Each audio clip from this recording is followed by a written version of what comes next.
En este tema estudiaremos las propiedades periódicas. Primeramente, haremos un análisis de la tabla periódica, cómo está constituida, cómo se clasifican los elementos en la tabla. Finalmente, estudiaremos cómo varían las propiedades periódicas dentro de la tabla. Primeramente veremos una breve historia de la tabla periódica. En 1869, Mendeleev y Meyer publicaron unas tablas que estaban basadas en la masa atómica. Habían notado que ciertas propiedades químicas y físicas se repetían si es que se acomodaban los elementos de acuerdo al orden creciente de su masa atómica. Es decir, todos estos intentos siempre estaban basados en la masa atómica. Estas tablas fueron las precursoras de la tabla periódica moderna.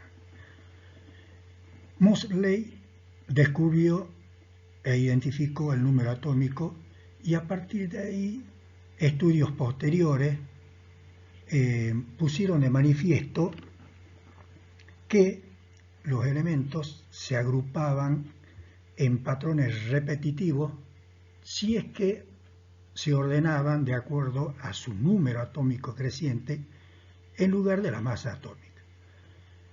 De ahí que ahora nuestro sistema periódico actual se basa en el ordenamiento de los elementos químicos según el orden creciente del número atómico, que es lo que llamamos la ley periódica. Organización de la tabla periódica. Clasificación de elementos por grupos y periodos. Los elementos pueden clasificarse según el grupo y periodo al que pertenece. Las tablas se constituyen de 18 columnas, que son los grupos, y de 7 filas horizontales, que son los periodos. Algunos grupos tienen nombres propios, como por ejemplo los del grupo 1, excepto el hidrógeno, reciben el nombre de metales alcalinos, los del grupo 2, metales alcalinos térreos, del 3 al 12, los metales de transición, los del grupo 13, boroideo, grupo del boro, los del 14, carbonoideo, grupos del carbono, los de 15, los nitrogenoideos, o grupo del nitrógeno, 16, exceptuando el oxígeno, los calcógenos, el 17 los halógenos y 18 los gases nobles e inertes. Los grupos y periodos los podemos ver acá en esta tabla. Se nombra, hemos dicho que son 7 periodos que se los numera directamente del 1 al 7. Y los grupos sí pueden numerarse de dos formas. Una es numerar con números arábicos desde el 1 hasta el 18 y la otra tiene en cuenta una clasificación por subgrupos, los del subgrupo A y los del subgrupo B. Por ejemplo, acá en la clasificación de los subgrupos tenemos en números romanos el 1A, 2A y pasamos luego al 3A, 4A, 5A, 6A, 7A hasta el 8A. Y los del subgrupo B, que se encuentra acá en el intermedio, empieza con el 3B, 4B, 5B, 6B, 7B y 8B, teniendo cuidado que el 8B abarca 3 grupos. Y luego el 1B y el 2B. También podemos clasificar a los elementos por su configuración electrónica. De acuerdo a esto, los elementos pueden ser representativos del bloque S o representativos del bloque P.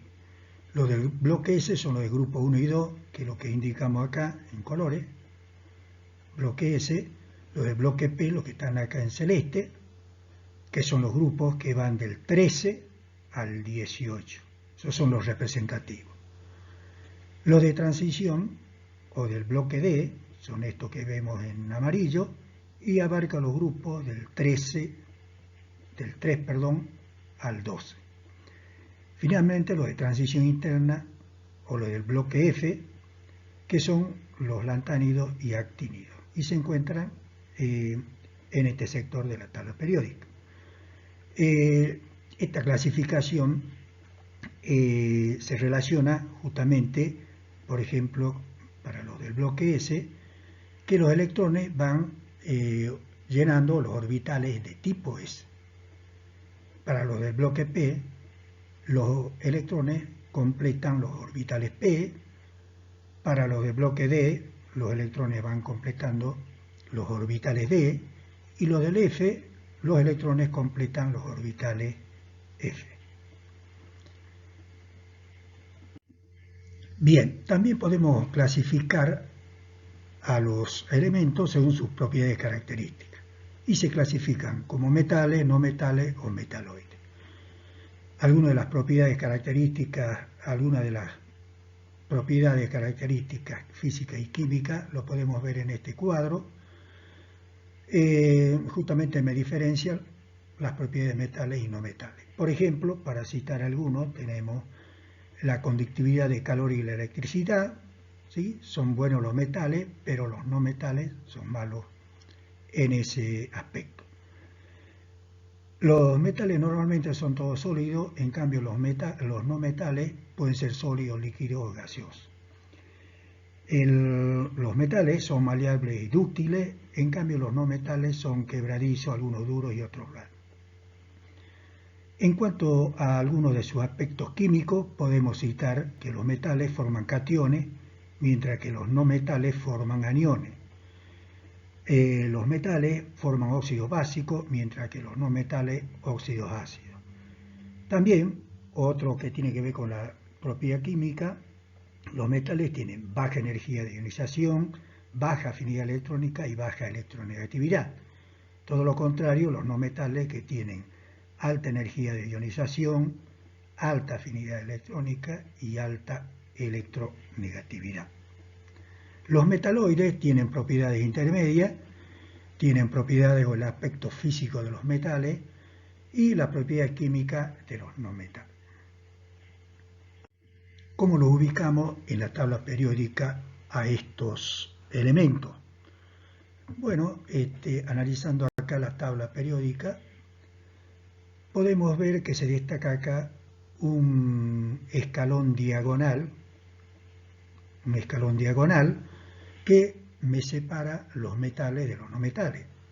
A la izquierda de ese escalón tenemos los metales y a la derecha los no metales. Lo que se encuentra en ese escalón diagonal justamente son los que poseen propiedades intermedias y son los denominados metaloides.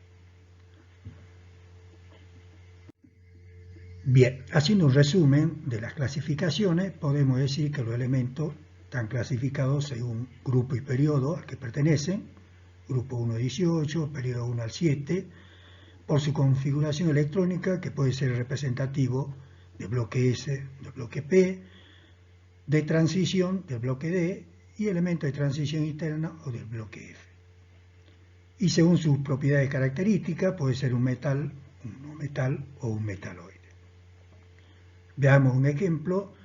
El hierro lo vamos a clasificar con los tres criterios, ¿sí? Y empezamos, tenemos la tabla periódica a mano, ubicamos dónde se encuentra el hierro y vemos que pertenece al grupo 8 o también 8B y al periodo 4, ¿sí? Que es la cuarta línea, periodo 4. En cuanto a su configuración electrónica, vemos que se ubica en este bloque, que justamente es un elemento de transición de bloque D. O, de alguna manera, si uno no cuenta con la tabla periódica, puede realizar su configuración electrónica y vamos a ver que se van completando los orbitales D, por lo tanto, un elemento de transición de bloque D. De acuerdo a su característica, lo clasificamos como metal, porque vemos justamente que está a la izquierda de este escalón diagonal, ¿sí? Entonces, contando con una tabla periódica, podemos fácilmente poder clasificarlo a estos elementos con esos tres criterios.